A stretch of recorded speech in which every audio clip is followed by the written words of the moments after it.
Facebook scroll করতে করতে প্রায় সময় দেখা যায় শাশুড়ি বৌমা দুজনেই ফাটাফাটি কমপ্লেন থাকে।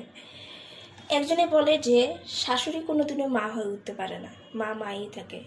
আর শাশুড়ি বলে বৌমা কোনোদিনও মেয়ে হয়ে উঠতে পারে না, মেয়ে মেয়েই থাকে আর বৌমা বৌমাই থাকে। তো এটা তো স্বাভাবিক কথা, বাস্তব কথা যে এক হাতে কোনোদিনও তালি বাজে না, তালিটা দুই হাতে বাজে। যেখানে বউ আর শাশুড়ি থাকবে সেখানে একটু তো খোটাখুটি হবেই। এটা তো না যে এই পৃথিবীতে এরকম কোনো আমি ঘর দেখিনি যে সব জায়গায় শাশুড়ি বৌমা খুব ভালো, একটুকু মনের মধ্যে খোটাখুটি নেই। আর মা তো মার ক্যারেক্টার আলাদা, শাশুড়ির ক্যারেক্টার আলাদা, কিন্তু মিডিল দিয়ে পিষে থাকে ছেলে। সেই ঘরের ছেলেই কিন্তু পিষে যায়।